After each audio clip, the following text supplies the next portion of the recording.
Mana qaranglar, mana ichini toshga to'lib ketganini.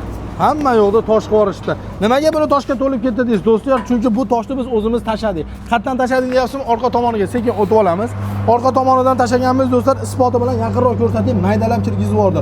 Chunki do'stlar, motor miya Turkiyadan kelargan Turkiya O'zbekiston sammersning do'stlar Tebo Ideal juda do'stlar pishiq kachyolar ishlab chiqarishni boshlabdi. Eng zo'r tarafi do'stlar, mana bu motori juda baquvvat bo'ladi. Toshni maydalab oladigan bo'ladi. Listi qalin to'rli listdan yasalyapti ekan do'stlar. Motorni, miyani do'stlar Turkiyadan pasakas kelganligi uchun o'zbekchaga tarjima qildirishdi. Birinchi marta do'stlar miya o'zbekcha qilingan. Undan tashqari sirkulyatsioniy nasos, mana do'stlar invertori va do'stlar mana datchiga bekorga qo'shib berilyapti ekan. Buning ichida dastavkasi ham O'zbekiston bo'ylab mutlaqo bepul. 150 kvadratdan boshlanadi, hatto 1 gektargacha bo'lgan joylarda is beradigan katta kachyolar ham yasalaydigan zavodga, ya'ni Tebo Idealga yetib kelganmiz. Narxi $1800 dan boshlanadi. Pokoleniyasiga qarab ketaveradi do'stlar. Pastga nomer qo'ydik. Aloqaga chiqing. Tosh maydalab oladigan kachyolar kerak bo'ladigan bo'lsa, bemalol telefon qilib zakaz qiling. Dastavkasi aytgandek tekin.